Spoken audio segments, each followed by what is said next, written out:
Like, oh, I see. Right. Okay. You're done. So you can I'm now. done. Right. Okay.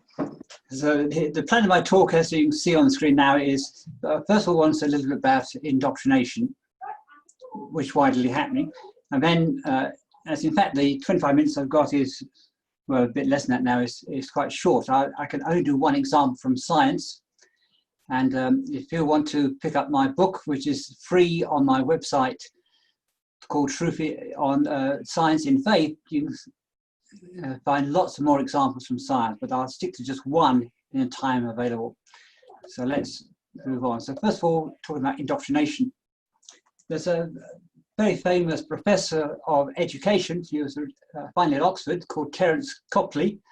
He wrote a fascinating book called Indoctrination, Education and God, The Struggle for the Mind.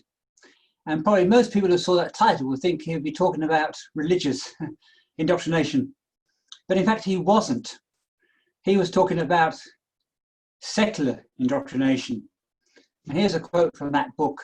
A secular indoctrination process is at work in British and European society, programming people against religious belief.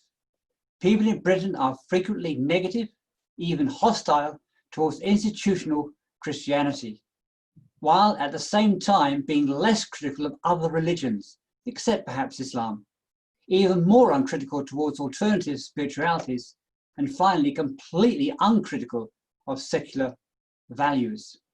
So for people who saw the title of his book, we were very surprised to see that was what it's actually about. And he warns in his book that the education system is under the disproportionate influence of vociferous secularists, whose claim that RE is indoctrinatory is a smokescreen masking their promotion of a secularist worldview.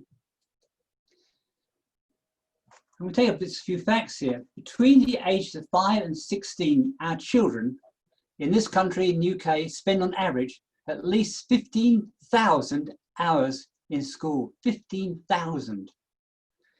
And the average spend is 12,000 hours in those years with the electronic media. Now that actually was a figure of a few years ago when I took that figure from the internet. It's probably a larger total than that now. So that's a huge number of hours. So you're talking about somewhere in the region of 25 to 30,000 hours between those ages of schooling they're spending away from the influence of the Christian values of their family. Oops, sorry, I need to go back one. No one. First of all, let's think about the curriculum for a moment. In public education or wherever your children are taught, we tend to, as educationists, look at 4 different aspects of education, of the curriculum that our children are taught.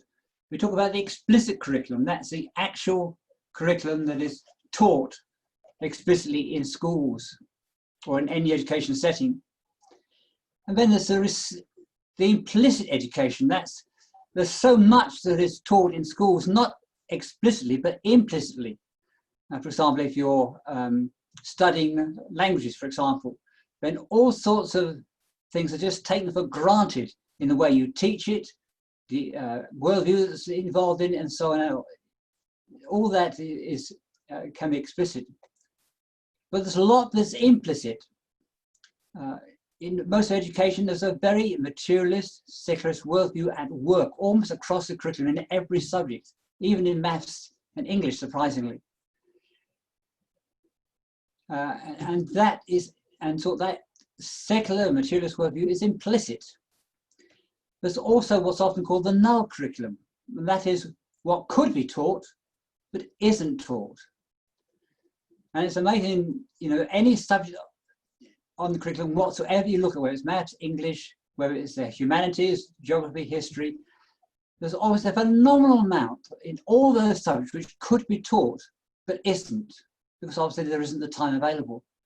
And then you have to ask the question about why isn't it taught? Or what's the reason for what is taught? What are the reasons for what isn't taught?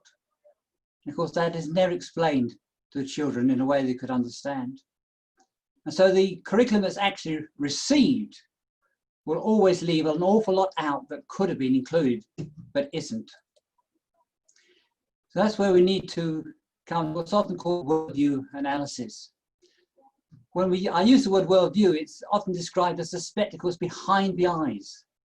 Our worldview, our ideology, our religious commitment, whatever you like to call it, is like a spectacle behind the eyes. It's what we look through, but not at. And we know that if you're wearing spectacles, if you've got blue lenses, then everything you see will be blue. If you're wearing spectacles with red lenses, then of course everything you see will be red. And so the worldview, the commitments you come to your studies will have a tremendous influence on what you do. And here I just want to quickly talk about what is often called the Western religion. In fact, I think it was the famous Bishop Leslie Newbigin who originally used this term, the Western religion, to describe the current commitments in our societies. And that commitment in our media, in education, in public life generally, can generally be called materialism, but it involves both meanings of that word. And I call those materialism 1 and materialism 2. Materialism 1 is simply the belief that the material world, physics, energy, matter, is all there really is. And materialism 2, enjoying material possessions is all that matters. And if you're clever, you'll recognize the two figures I've put in that screen to illustrate. There isn't time to talk about that now. Materialism 1, the idea that matter, energy is all there is, that tells a story. The story is actually a story that I've called nothing to nothing. What does I mean by that? Well, it's a belief that in the beginning there was nothing. Well, maybe there was a quantum zero of some sort, but in a long process of evolution, out of that nothingness there came matter and energy. But over millions and billions of years, eventually life arose in some planet in some distant part of the universe. When over millions and billions of years, intelligent life came into being. But of course, the universe itself eventually decays into nothingness. Intelligent life always ends in death. So at the end of the whole process of the evolution of our universe, everything will eventually return back to nothing, nothing to nothing. But then there's materialism 2. And this is the idea that science, how do we know anything? We know by science. Why do we want to know everything? Because so we can develop technology. Why do we want to develop technology? Well, so we can have economic growth and development. And why do we want economic growth and development? Well, so we can all live in a consumer paradise. And that's what I call materialism 2. So those two, materialism 1 and materialism 2, are the two stories that really define our public life and education today. And here it's worth saying that for both its original author, Charles Darwin, and its leading modern proponents, and you might recognize some of the people here, you've got, of course, Richard Dawkins, Stephen Jones, the famous London University geneticist. Who's that at the left? Is a famous American philosopher. And you've got another famous, now dead, evolutionist who's a secularist. Now, in my time goes quite quickly, so I just want to take just one example from science. And if anyone wants to know many more examples from science, then my book, Science in Faith, is actually on my website as a PDF, and so can be freely accessed with lots more examples from it. I just want to take one example.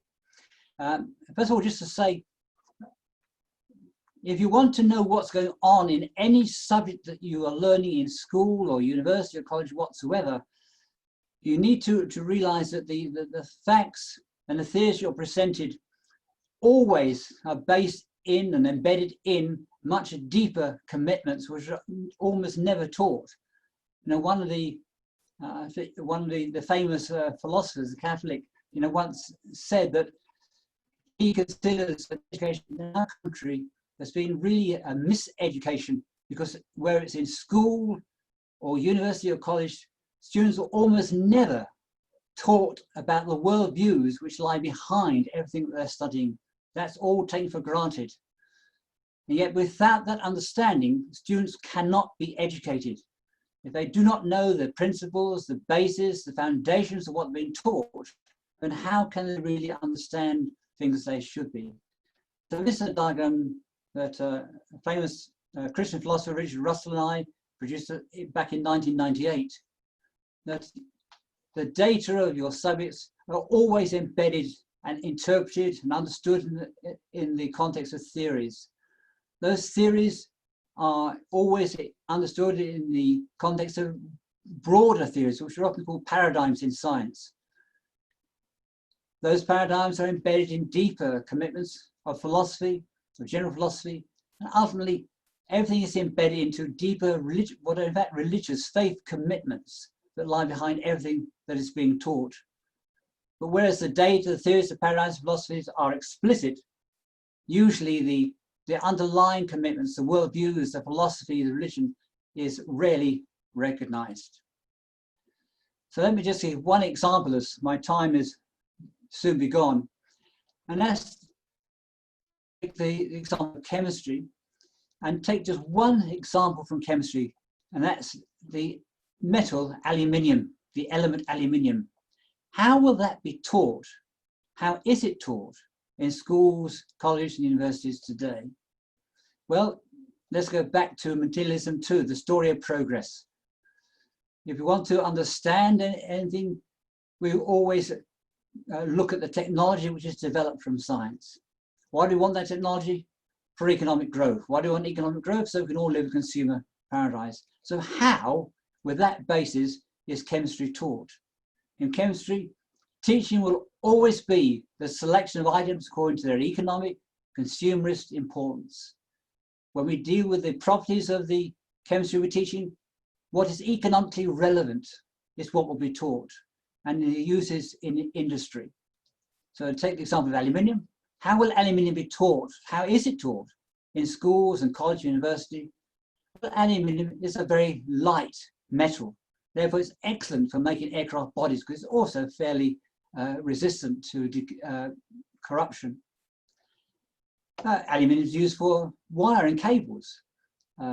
We think of electricity in our country largely being sent through copper wires, because that has the best properties for transmitting electricity. But in many parts of the world, as we discovered when we lived in India and Nepal, the cabling in houses and everywhere is not copper. It's usually aluminium, because that is much cheaper to use. And although it's nowhere near as efficient as copper, it's efficient enough. So we found that in the house where we're living in India, all the wiring was aluminium, never copper. And aluminium is used to make kitchen utensils because, again, it's a light, resistant metal. Fine. But if you're a Christian, what else would you want to know about aluminium? Well, we, believe in a Bible story that talks about creation, the fall of human beings into sin, redemption through Christ, and we look forward to a new creation. So what does that mean in terms of how, sorry, I'll jump forward. If that's our Christian belief, then there are three main questions we want to ask of any subject. What was this item created for? How has it been abused or misused through human sin? And how may its true purposes be restored or enhanced? So we come to aluminium. That means we want to know it in that context. What's the relationship of aluminium to God, to self, to other people, to animals, to the rest of creation? Those are equally important, not just the industrial uses or the economic uses. And I just want to give one example for aluminium. Did you know that aluminium, the importance of aluminium in God's creation is that it is the key element of soil? Why? How do rocks weather down to produce soil? There are many rocks, particularly most of the silicaceous rocks that are the predominant rocks in the Earth's crust, are very difficult to break down and weather. But if they can't break down and weather, you won't get soil. So why do rocks weather and break down? And in fact, it's largely because of aluminium. The silicate rocks of our Earth's crust also inevitably contain some aluminium. And it's that presence of aluminium which weakens them enough so they will weather and break down into soil. Without the presence of aluminium, that weathering and breaking down would not occur in the way that it does. And then we get to the actual soils. What's the importance of aluminium? Well, it's the presence of aluminium in soil which gives soil its two key properties. And that is that soil contains all the mineral nutrients that the plants need for them to grow and be healthy. Why they're able to absorb those nutrient elements from the soil is largely because of aluminium. Aluminium gives properties to the soil that make sure those nutrients are held strongly enough so every rain, every monsoon does not remove them from the soil, wash them away, but also not so strongly that plants can't absorb those minerals. Well, that's the key importance of aluminium in God's creation. Now, those of you who've been through chemistry courses at school and at college and heard about aluminium, were you ever told about that importance of aluminium in the world? Now, that's just one example. And I'm just leave it to you to do the research. Whatever you're studying in any subject, always ask yourself the question, what fundamentally God create this subject, these elements, whatever they are, for? And that's the question that nowadays with Google, you can find out if you look for it. Don't go by its absence in schools. Right, I think more or less out of time, so I'll miss the rest of it out now. That's basically my talk. Those who want to know a lot more detail, then might say my book, Science in Faith, is on my website. It's as a PDF and it's freely available, and there's lots more examples to give you some idea of just how you answer those questions. What did God create this thing for? How has it been abused by human sin and corruption? And how can we go about enhancing and reintroducing those key uses and understanding? Thank you.